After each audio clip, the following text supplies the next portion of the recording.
किसान भाइयों, आज नरेंद्र वर्मा जी ग्राम लोधासा जोन शेरपुर का हम लोग गन्ना बुआई कार्यक्रम में उपस्थित हैं और इस जो गन्ना बुआई का कार्यक्रम है जिसमें 4 फीट की दूरी ट्रंच विधि सिंगल लाइन के साथ हम सभी लोग यह देख रहे हैं कि गन्ना का जो खेत है इसकी तैयारी के बाद इसका उपचार ट्राइकोडर्मा से किया गया है। साथ में गन्ने के बीज का उपचार गाय के मूत्र से किया गया है और इसमें गाय के मूत्र जो 4 दिन पुराना होता है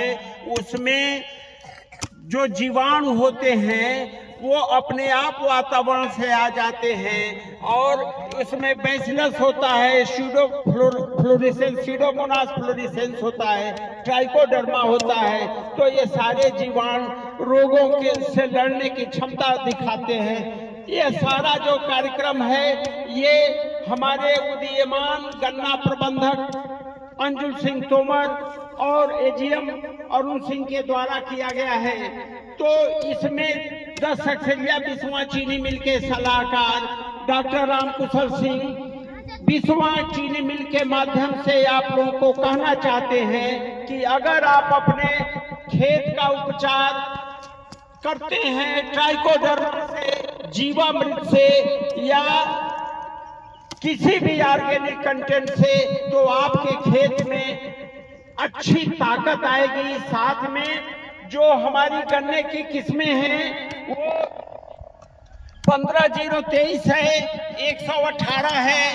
13-235 है। तो ये कोसा 13-235 को 0-118 और को 15-0-23 तीनों ही गन्ना ठोस होता है, तीनों ही गन्ने में कोई सांक नहीं होता है। और इसी के क्रम में हम आप लोगों को आइए बताते हैं कि 4 फीट की दूरी सिंगल लाइन ट्रंच विधि और बीच में मसूर की दाल लेने के क्या फायदे हैं, जिससे कि आप शरद काल में गन्ना बुआई क्यों करें, कैसे करें, इस बात का आज जवाब आपको मैं देना चाहता हूं। क्योंकि सलाहकार और वैज्ञानिक के रूप में मैं आपको ये बताना चाहता हूं। कृपया एक लाइन में सभी लोग खड़े हो जाएं, जिससे 4 फीट की दूरी से 4.5 फीट की दूरी पर गन्ना बोया जा रहा है। 10 इंच गहराई में बोया जा रहा है। 118 के टुकड़े 6-6 इंच के दूरी पर रखे गए हैं और इसमें गन्ना बुआई से पहले प्रति एकड़ 5 बैग सिंगल सुपर फास्फेट जिसमें बोरान और जिंक है और 5 बोरी जो पोटास, जैविक पोटास, बायो पोटास भी दिया गया है प्रति एकड़। इसको उपचारित ट्राइकोडर्मा से किया गया है और बीज का उपचार हम जीवामृत या गाय के मूत्र से कराते हैं। इस प्रकार से जो आपकी मिट्टी है, जब इसमें मसूर बोएंगे, 4 लाइन का मसूर बोएंगे और 25 कुंटल प्रति एकड़ में हेक्टेयर का बीज डालेंगे तो आपका मसूर जो है कम से कम एकड़ में 8 से 10 कुंटल होगा। क्योंकि आप सिंचाई यहाँ नीचे करेंगे, इसमें केवल 1 से 1.5 इंच की मिट्टी ऊपर से डाल दी जाती है और जो सिंचाई आप इसमें हल्का जैसे आलू की सिंचाई करते हैं इस तरह से सिंचाई करेंगे तो ये जो 4 लाइन में मसूर है, मटर है या आपका लहसुन है, 2 लाइन में आलू है, तो इन सभी अंतः फसलों से विशेष रूप से लेगुमिनस जो क्रॉप है उनकी सफसली खेती करने से जो वातावरण में नाइट्रोजन है वो जैविक खाद के रूप में यहाँ पर संचित हो जाता है और यही जैविक खाद गन्ने को मिल जाता है। तो 4 से 5 किलो का एक गन्ना अगर आपको लेना है तो 4 फीट की दूरी जरूरी है, जिससे प्रकाश की किरणें इधर से भी आएंगी, इधर से भी आएंगे और सबको जब प्रकाश पर्याप्त मिलेगा, भोजन पत्तियां पर्याप्त बनाएंगी तो एक आंख से कम 8 से 10 किले निकलेंगे और उसमें 5 गन्ने 6 गन्ने भी बन गए और एक गन्ने का वजन 3 से 4 किलो हुआ, तो आपकी पैदावार 2000 कुंटल पर हेक्टेयर पर जाएगी, जो आज 1000 कुंटल नहीं हो रही है, 400 कुंटल पर एकड़ नहीं हो रही है। मेरा दावा है कि आप 4 फीट की दूरी पर आइए, सिंगल लाइन और बीच में दाल की फसल, क्योंकि मृदा यदि स्वस्थ रहेगी तभी हमारा उत्तर प्रदेश उत्तम प्रदेश बनेगा। तो हम अपने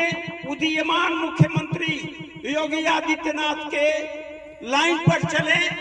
प्रधानमंत्री के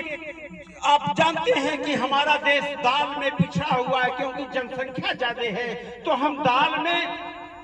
इंडिपेंडेंट हो, आत्मनिर्भर हो, इसके लिए 10 सठिया बिस्वा चीनी मिलने 25% के अनुदान पर फ्री में सबको जो है मसूर और मटर का बीज उपलब्ध करा रहा है। हम 50 क्विंटल पर हेक्टेयर जो ये है गन्ना बोने वाले लोग हैं उनको हम प्रेसमट भी चीनी मिल से उपलब्ध करा रहे हैं आधे दाम पर। हम जो है बहुत सारे अनुदान दे रहे हैं, जो गन्ना बोने वाले हैं उनको जैविक पोटाश फ्री में दे रहे हैं, ट्राइकोडर्मा कम मात्रा में दे रहे हैं। तो जो किसान हमारे सक्सेरिया बिस्वा चीनी मिल के सभी जोन के किसान हमारे भगवान हैं, और हमारी चीनी मिल और किसान के बीच में गन्ना सलाहकार के रूप में मैं डॉक्टर रामकुशल सिंह आप लोगों से अनुरोध कर रहा हूं कि आप 10 सक्सेरिया बिस्वा चीनी मिल के सिंगल लाइन से 4 फीट की दूरी पर सिंगल लाइन 10 इंच गहराई और बीच में दलहन की फसल, इसको आप अगर अपना वेद वाक्य बना ले तो निश्चित मानिए कि यह भूमि आपकी खेती पुरखों तक पुश्तों दर पुश्त स्वस्थ रहेगी। इसमें ऑर्गेनिक कार्बन धीरे धीरे बढ़ता जाएगा, और आप जो भी खाद इनऑर्गेनिक खाद भी डालेंगे उसको भी फसल लेगी। तो गन्ने का उपज बढ़ाइए, दाल की फसल बोइए, अतिरिक्त आमदनी दाल की फसल से लीजिए, मिट्टी को स्वस्थ बनाइए, और स्वस्थ मिट्टी स्वस्थ प्रदेश की परिकल्पना के साथ मैं डॉक्टर रामकुशल सिंह आप लोगों के सक्रिय सहयोग के लिए बहुत बहुत आभार व्यक्त करता हूं। और बिस्वा चीनी मिल, मेरी इच्छा है कि बिस्वा चीनी मिल पूरे प्रदेश का नेतृत्व करे, और पूरे प्रदेश के किसानों को मैं free of cost YouTube channel पर, डॉक्टर रामकुशल सिंह के यूट्यूब चैनल पर आमंत्रित करता हूं कि वो आए, इसको सब्सक्राइब करें, अपने मित्रों में शेयर करें, जिससे उत्तर प्रदेश उत्तम प्रदेश बने। जय हिंद, जय भारत।